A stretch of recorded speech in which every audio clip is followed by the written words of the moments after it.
welcome to Build Brunch, the daily morning show where we talk about the latest topics in entertainment. I'm Brittany Jones-Cooper. I'm Shannon Coffey. I'm Allie Covert. And I'm Lucas Sim. Hi, everyone. Woo!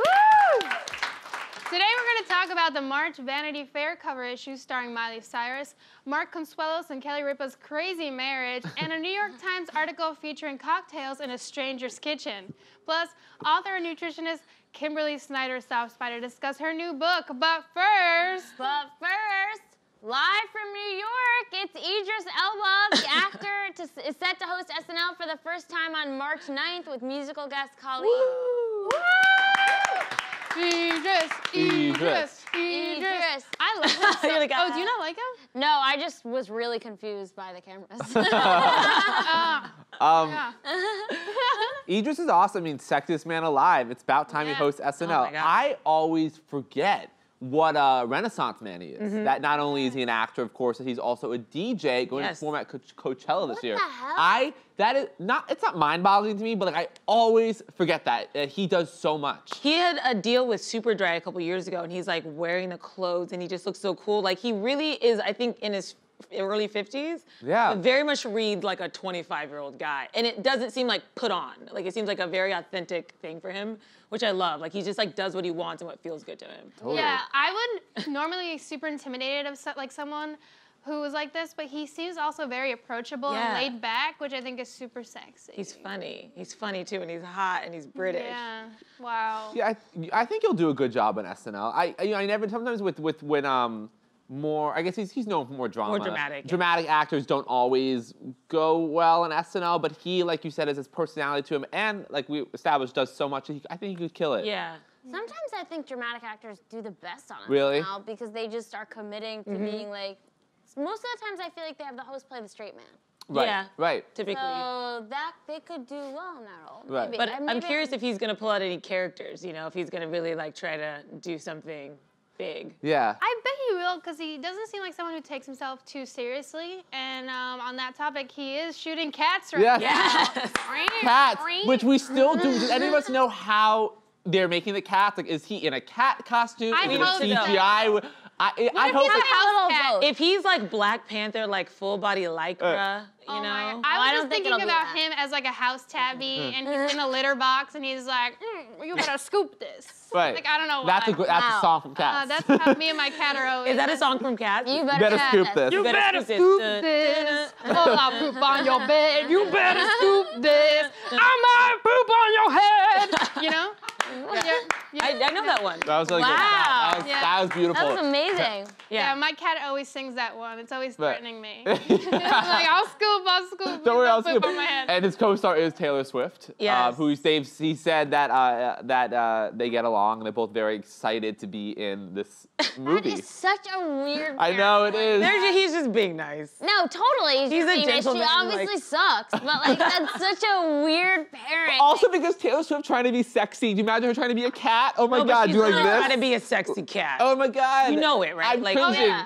She's always trying to be a sexy cat. Yeah. Look what you made me do. And you're like, why too much arms? I'm like, we have the same like thing. It's like too long. Arm spaghetti. It's like, Spaghetti. ugh. Spaghetti. So what other SNL hosts would you like to see in the future? Because I feel like this is somebody who people were campaigning for a while, but they're very selective and they choose interesting people. I'm ready for Timothy Chalamet. Yeah. Whoa. I think it's time for him. Yeah. He hasn't been offered to host, right? I don't think so. Yeah. Yeah. Be I want interesting. I'm actually curious to see if he is like funny in that way. Yeah, I Yeah. don't know his personality. Sketch comedy. Yeah, but I think sketch acting is a special kind of acting, especially when it's on SNL. There's a lot of pressure. I wonder if he would be able to do it. I'm totally for having that. I mean, she's done it 1,000 times. I love it. Melissa McCarthy does Yes. it. I think Yeah. she's really Amazing. funny. She's been, of course, doing more dramatic roles, but she's always good on SNL, not just as Sean Spicer, just as a host. Who's someone you've never seen who you want to host though? I think for me, it would be like either like a Chrissy Teigen, Uh-huh. because I feel like she would have so much fun doing it. It would be fun for me to watch. I can't say that she would do a great job, but I feel like she would be really. I almost feel like it would be like me getting to do it, like watching her do it. Right. Or Issa Rae. Issa would be great. Issa Rae would be awesome. Chrissy Teigen, I think, should take a seat. Yeah, I kind of I'm agree. Team Chrissy. She's like very lucky that she has her little Twitter. I think she should calm down. Yeah, that's kind of how I'm I done feel. with Like her. she could stick to her area. Yeah. All right, we agree to disagree on that. I'd want someone like really. You're still over there thinking? Yeah. I kind of want to I want a reality. No, I'm still thinking. I want a reality TV star to do it. Ooh. I want a Real Housewife to do it. No, Like a Nene? come on, guys. No, Stop doing this to SNL. Chrissy Teigen and a housewife? What? No. What if there's a talented housewife? They're not. There's not a talented housewife. Tell that to Countess Luann de Lesseps, who's sold out across the country. Cabaret, SNL. Or someone like on The Good Place. I would like any of those actors. Yes, Kristen Bell. Darcy Carden would be great. And Yeah, she's not. she'd be really good. I don't know who that is. She has done Janet. UCB. She plays Jan on The Good Place. I mean, she's on the rise, but she's someone who's very, very funny. Who I would love to see host SNL. Yeah, Kristen Bell, I think would be. Kristen a fun Bell. one. She's not Has done she it. not done it? No. Oh, I would definitely have her. do it. Yeah, that's like a no-brainer. hasn't done And it's NBC. How is that not happening? Has Julie Louis-Dreyfus hosted What film has Kristen Bell been the lead in that she's Yeah, promoting? she hasn't. Nothing. Frozen? Yeah, she's not. That's why she's not. What doing about, has Julie Louis-Dreyfus gone back to host Yes, SNL? I was there 2 years ago. Oh, 2 years really? ago. I would love to see her do it again. Oh, she Yeah. should For do the it final again season of for Veep. Yeah. Especially with I'm the, sure the they'll years have her she's been back. through. Yeah. I think that would be really beautiful. You know, Hillary Clinton. Why not? She's free. Moving on, in the March cover issue of Vanity Fair, Miley Cyrus opened up about being a queer person in a hetero relationship with husband Liam Hemsworth. On the topic of love, Cyrus said, "A big part of my pride and identity is being a queer person. What I preach is people fall in love with people, not gender, not looks, not whatever." Miley Cyrus continues to be an inspirational badass in everything she does. I love her. Her music is better than ever, and she's just fucking awesome. Yeah. Yeah, I love Miley Cyrus so much. I think it's really awesome that she takes her time to do this because obviously she doesn't owe this to anyone. And I feel like it's kind of selfless for her to help just keep on giving representation to, you know, everyone wants to think that like, this label looks like this and this looks like that. And she doesn't want to be like kind of just brainwashed into whatever people perceive her as. And I really appreciate that because it can be really hard when you're trying to like express yourself and people are like, actually, you're not this. You're definitely a straight woman now. And you're like, okay, cool. Thanks a lot. Yeah, and she talks about her wedding day. She's like, I wanted to wear a dress because I wanted to. I wanted to wear my hair a certain way because I wanted to, not because I'm now like this hetero woman, you know what I mean? She's like, it's about your own identity and your own journey, and that doesn't look a certain way or come in a certain package. And I feel like that's something that maybe this upcoming generation knows inherently, but I think other generations need to be reminded of. Yeah, I agree. And on a separate note about Miley, I was like really shocked reading about just like everything she's gone through with the Malibu fires and losing her house and how like that kind of was the impetus behind like that sort of like urgency to the altar that her and Liam shared. And I can't imagine losing everything you own. It sounded really tough. I mean, you obviously know that she had personal things in that house, but when she wrote like, you know, I had drawings from Heath Ledger, you know, you can't get those things back, and you understand, she's like, I'll never get over this. I lost literally everything. And when you think about what that means, it would be really transformative and really maybe change the way you approach life or your partner, like it obviously did for her and Liam. Yeah. And I also think with the Vanity Fair piece is a really great job of chronicling her career. You know, when she began at Hannah Montana at 13, how she viewed almost like she was like the nanny to America. Yeah. And it also a reminder of 10 years ago when she was on the cover of Vanity Fair 15, that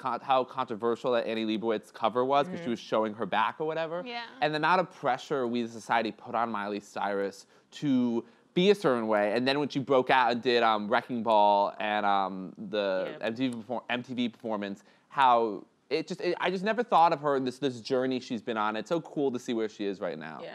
I think she's handled it with a lot of grace. Right. I mean, I think we've seen a lot of these young stars sort of like flounder really hard, and she's definitely had missteps, but I feel like she's always had like a certain amount of grace through it and like honesty and reflection really early on.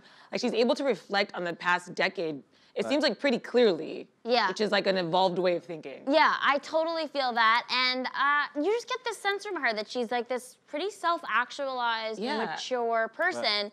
Maybe that just comes from being in the spotlight, the amount she has been in it. Yeah, and I think her family has a lot to do with it. Her parents are both really close with her, and they obviously come from the business as well. And I think they never exploited her or like, you know, just checked out and were like, yeah, you're a child star now, do all these drugs and stuff. But I mean, my favorite part of the piece, knowing me, is she has a really interesting line which talks about how like politics and pop culture have merged, and she shares really two interesting tidbits that, of course, I love. One is that after the VMA performance, when she was grinding and twerking, she was staying in Trump Tower, and she got a call from Donald Trump himself, who said he loved it, which kind of shows you. Why would he call her? Because he's a 60-something-year-old gross man who wanted to. How old was she at the time?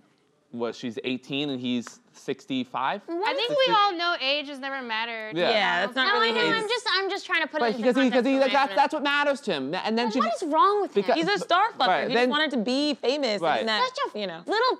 And then she shares this other tidbit, how when she was deciding to get married to Liam Hemsworth, one of the things that she thought of was her favorite woman, quote, Hillary Clinton, and her philosophy of stronger together, that it doesn't matter if Liam is a man or a woman, whatever, it's that she loves him, and being united is so much better than being separated. And that like spoke to me at such a level, because she, you know, she wasn't always a Hillary supporter. She supported Senator Sanders in 2016, but when she kind of came around to knowing that's what Hillary was all about. It was like, we are unite, be together, love each other, and that's what I just found that so profound and touching, especially right now, that she kind of is able to articulate it on such a personal level. Yeah. I think when people read that, like, oh, that makes sense to me. Like, that's what stronger together means. Yeah. And I have this sense of like, I kind of feel like I know who Miley is, even though I don't at all. But I don't feel like I know who Liam Hemsworth is at all. And it makes me really curious about him, because he's probably like the coolest guy. Miley. And I wish I like had a better sense of like his vibe. And like, I've seen recently he's posted these videos on Instagram of him scaring Miley. And like, that's all I have to go off of on his, because I just like don't watch his films really, but like he's with her and I think she's amazing, so I'm just kind of assuming he's awesome. He seems awesome, really playful, and like a grounding force for her. She was talking about how when she's in a room with him, she just feels better. And again, you know, these young stars, like their anxiety is so high. They spent their entire life under the spotlight. I think a lot of them have different issues with like their anxieties. And it sounds like he calms her down, which is really beautiful. It's interesting comparing this to the Justin Bieber, Hailey Baldwin Vogue piece that came out a few weeks back, and kind of seeing how similar Bieber and Miley are, but also how different they are as well. Maybe Bieber, I think, struggles far more with alcohol and drug dependency, and Miley's more just maybe, I don't know, maybe more mature than he is. Maybe he's reached a certain level of enlightenment that he hasn't yet. So it's interesting kind of seeing both extremely successful child stars. I think Shannon pointed out the family dynamic. Family dynamic. I mean, Justin said in that article that he had to overcome a lot of his issues with his parents. His parents were suffering from their own addictions, their own depression. So I think having a really strong base sets you up for success, definitely. Yeah, those wedding pictures that she released on Valentine's Day are really cute. Her and her mom, her sister, like so beautiful on every level. I also want to point out really quick that she kind of addressed bangers and the appropriation issue. I don't know if you guys saw that part. But that's the first time I really heard her sort of reflect on that phase, because she kind of got slammed for appropriating Black culture, and she was just trying to explain, like, I was hanging out with these producers like Future. I was just so influenced by them. I understand now the importance and the history. And Pharrell even jumped in to defend her and be like, this young generation of artists, they're much more likely to bend genres and overlap without fully understanding the context and the history. And I thought it was cool that they talked about it in that framework of like, we're evolving on this issue. It's not like she's a bad person because she did it. You know, she was just kind of reflecting the times and that she's kind of learned from it. I thought that was really impactful and something that a lot of artists, I wish they would talk about more. Yeah, she definitely has like a capacity for reflection, which like, you know, I don't know if you see in that Justin Bieber piece to the same way. But it's interesting. Especially with that. Well, I used to be, when I was growing up, like not made fun of, but like Miley Cyrus and I had the same birthday, and I was like, oh crap, Hannah Montana. Now I'm so proud that we have the same birthday. Yeah, November 23rd. She's a year older than me. What's up, Miley? Let's celebrate together one day. Great birthday party. She's calling in right now. Cool. Well, in an interview on Watch What Happens Live, actor Mark Consuelos revealed that he and Kelly Ripa broke up just 1 week before they eloped, and he resorted to some creepy measures to get her back. Take a look. Mark, Rachel P., this is interesting. She texted and said, I've never heard this. I heard you and Kelly broke up a week before you eloped. Is that true? I mean, yeah, you know, and then she came back home, and she was visiting her family in South Jersey, and then we both had to meet and do an appearance on at like live, Super Stoke weekend? Live with Regis and Kathy Lee. Wow. We were pushing like furniture on for Queen for the Day for the Mother's Day special. Seriously. I need to see that clip. And we were together. She wouldn't talk to me. And that made me go crazy. So I followed her. I followed her into Central Park. I stalked her, and then we went back to my place, and then we got married the next day. Why does he call Joe out when he says that he stalked her? Does Joe stalk Melissa? I think because Joe always talks about on the show like he's just gross. I'm built, my juice is built up. I need to release. Joe's just really aggressive with Melissa. Joe and Melissa are very attracted to each other and very horny on almost every episode of Jersey Housewives. I think he was looking at Joe being like, "You get it, brother, when you love your woman." When you love someone, you also want to stalk them to release your juice. And Joe's like, "Yeah, me too." I think we're in a post-you world now. Right. So we're a couple months ago, we could maybe be like, oh, this is really cute. But after that series came out, everybody's like, stalking is not funny. But I will say, Mark Consuelos and Kelly Ripa have a wonderful, fantastic marriage. And are you their spokesperson? I'm their spokesperson. They are an awesome, awesome couple. I do love with the sweetest family. So the stalking, if it got them back together, it worked out because look what has happened. And it sounds like it wasn't really it wasn't really stalking. It's like she was giving him the silent treatment and he was like, talk to me, we need to work this out. I don't think he was hiding behind bushes. And then they went home and got busy. And now they got married. Wow. I mean, he alludes to it. You got the insider info there. No, he alludes to it. That story did not end with, and then I penetrated her. Yay! I was only 3 years old at the time. Happy, and when he took her home, he did make love to her. And she came twice, missionary, and then reverse cowboy. I'm like, what? He alludes to it. No, he doesn't, you freak. Doesn't allude to it, bro. You need to calm down. You're like, Molly's gonna call me. And also, people would see it. Oh, man. No, I like this story because it's cute, and in this context, it's okay. But I am so scared when people, straight men, hear this and they're like, stalking, great. Call her in the park, Central Park, awesome. And you're like, no! I know. You missed the whole point. But it's also, I totally agree with you, and it's something that's totally romanticized in films, especially if you watch The Notebook, and Ryan Gosling is just swinging from the Ferris wheel, trying to get Rachel McAdams' attention, just doing it over and over again. He's lying down in the middle of the road, and it's like, you know what? If you were an inch uglier, none of that would talk. That's it. I know. That's exactly it. That's exactly it. We're just letting you do this because you're a blonde guy, but if you were 40 pounds overweight and bald, we would be calling the cops on you. Creepy. And it's unfair. But we shouldn't be really supporting that behavior because it's not safe. Well, it's a part of the social rules that good-looking people are able to get away with. I mean, it's when Ryan Gosling, Mark Consuelos. I wrote you every day. I'd be like, what the fuck? Or I built you this house. What? No thanks. Who are you? Don't want it. That goes back to Shannon. We wanted to do Paul Giamatti, Steve Buscemi, Calvin Klein ads. We need to reconstruct what. Let's do the Notebook with Steve Buscemi. Honestly, I'd watch it. And see if that's cute. Yeah. He'd be like, I wrote you, and she'd be like, are you looking at me? Your eyes are literally popping out. You're trying to get to me. Please stop. But I like the story too, though, because I think often people say if you break up with someone, if you're meant to be, you're meant to be, and you come back together. And I kind of like that it did work out. We've seen that with Miley and Liam. We've seen Miley and Liam, yeah. So it's so true. Sometimes you need to break up to gain perspective, and then you could find them in Central Park one day. Who knows? Yeah, and also breaking up with someone and ignoring them, God, that makes the other person go furious. I know. It's also really fun. I know. It's so much power. Very scary, though. Very scary when people don't understand the word no. Yes. Which is very common. When you're like, please leave me alone. And they're like, I love you! I just need to convince you. And you're like, please don't. No. Yeah, that's also fun. Love is scary. Love can be. Love is terrifying. Yeah. You know, it's crazy how when you are in love, it feels good, but it also just feels really bad. I'm not comfortable. Is it because you're so vulnerable and unsettling. dependent on someone, or is it Yeah, it's unsettling for me. It's just it's out of control, and you need control. Yeah. Right. I do. Because your life starts to depend on someone. You start to really need that person in a way that you're like, wait, I'm an independent person, but why do I? It sucks. Well, I think for me, it's when I start putting expectations on people, that weirds me out because I'm I really don't care what people do. And then when you're in a relationship, you start expecting this person to do things, and that feels unsettling to me because I'm like, why can't I just leave them alone? Right, and you start dreaming.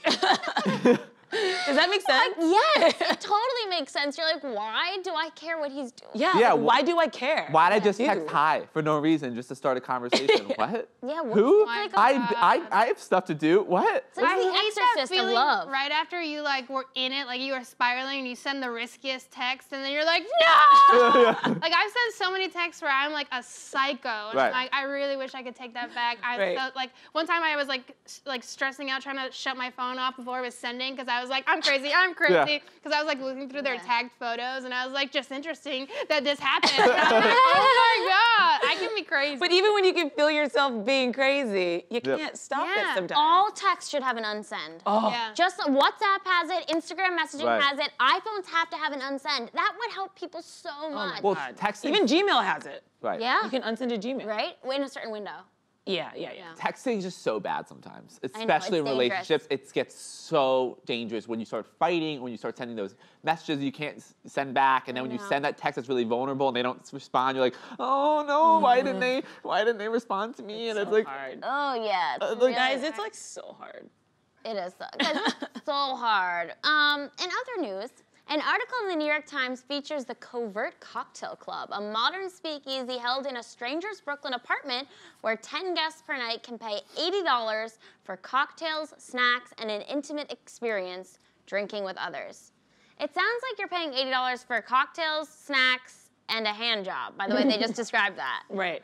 well, it isn't. No, you know what I mean? It's interesting you had that take. And an intimate experience. Right. It's So funny like- because this is a married couple and their 2 daughters are sleeping upstairs. Right. Yeah. So I would feel so bad getting a hand job from Right. them. I'd be like, no, no. I don't like this. I read it more as like you're folding their laundry with them. Intimate. You're in their household. Like, by the way, here are the chores you have to do while you're drinking your special cocktail. Yeah. You're in our house. It is quite an interesting. This couple, the husband took bartending classes. He's from a family with a bartending like history during the Prohibition era or whatever. So like it's something he's always wanted to do.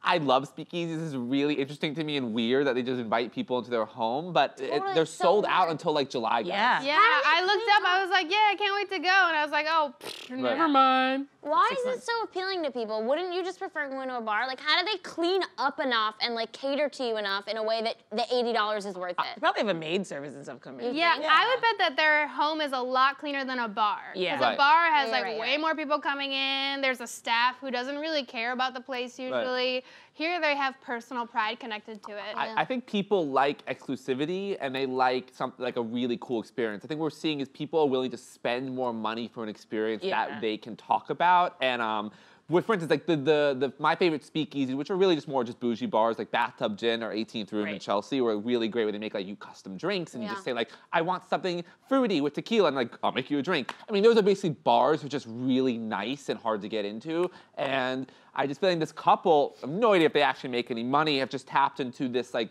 trend of people wanting to go to the coolest place and not everyone's gonna go to. Well, have you heard of that site or the app called Eat With?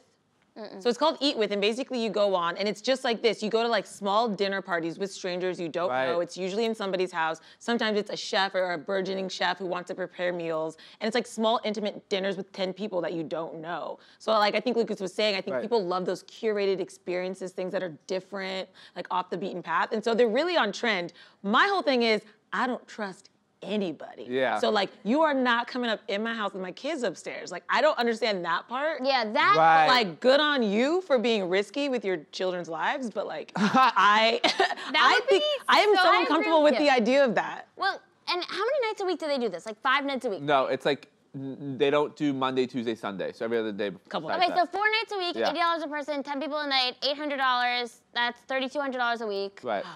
Okay. And I Good bet app. people tip because the whole point is that you're connecting with them and it's Yeah. personal experience. And like people in those situations get so tip happy. So they make $13,000 a month doing this. Yeah, but But they how have much do other. you think the drinks cost them to do? I just want to know if they're making money from this. I think they are. Yeah, They definitely probably making are, money and they have other jobs too. So and. But isn't that such pressure? You're going to work 9 to 5, and then you come home and you're like, we gotta clean up. I we think have they to... enjoy it. They obviously Yeah. did this because they wanted it, and I think they're following their passions and their personal interests, and they like hosting. Right. I think for them, they're not seeing it as a stressful situation. No. Right. You're right. And It's just speaking not of for me. Yeah, I'm just too anxious. Yeah. And speaking of I wouldn't do I'm like, what do we do with the kids? I'm like, I would love to be a kid in this house and like just be at the staircase like, oh my God, what's happening? I would not- totally like take it as an opportunity to like go downstairs and put on a show every night. Yeah. Oh my God. You come down like. I can see that. That would be me 100%. 100%. Like growing up, my dad was a tour guide and a taxi driver, and I would like do rounds with him, and I would take every opportunity to be like, "Hey, what's up in the back seat?" and like do my little stand-up routine, and they'd be like, "Cool." Over here we have the Empire State Building. Yeah, I was like always just like being a freak. Adults talking, Shannon comes down, this like just snapping, just like, are you guys ready for a show? Like Chicago. I do love the kids that go into school the next day. Like, stripping at like age 7. I was thinking more like a stand-up burlesque thing. Anyway, whatever. But the kids, you know what I mean, like sassy dancing. Shannon's like, I did sketches. Lucas is like, did you snap and take your shirt off? We're like, Did you no, shimmy? Lucas. I'm starting really sexual today. But the kids definitely have good stories coming into school the next day. Like, this guy was at my house last night. Right. But anyway, this reason why they started this thing was... Jesus, it's just so creepy. It was creepy, sorry. Was that they started because during the 2016 election, people were so stressed out, they felt like these people needed a stress release to drink. Yeah. I wonder if the hosts drink. I'm more concerned about the host lifestyle. I'm really That's where I can't partaking. separate. If they had this in like the brownstone next to theirs, I would feel much better about it. It's just that the kids are upstairs. That's what you're not that's what I can't get over. And but I do love, like I said, these communal experiences, getting outside of our comfort zones, meeting strangers. I love the idea of that. I think it's really important. I think they're swingers. I think I realize now. There's got to be a sex component. I think there has to be a sex component. I don't think a couple married with children would host people drinking in their apartment 5 nights a week without fucking some of them. I'm so sorry. I think that's what this is. Well, there's only one, guys, only one way to find out. We gotta make a reservation. We're coming in July. We're coming in July. There are kids. We're coming in July. Coming in July. Oh. Well, we're coming in July. in July. And now it's time for today's guest. Okay. Kimberly Snyder is a nutritionist, a New York Times bestselling author, and the founder of Saluna, a lifestyle brand that promotes the feel-good movement. Her Beauty Detox series has helped many readers around the globe, but today she's here to discuss her new book, Recipes for Your Perfectly Imperfect Life. Everyone, please give a warm Bill Bunch welcome to Kimberly Snyder.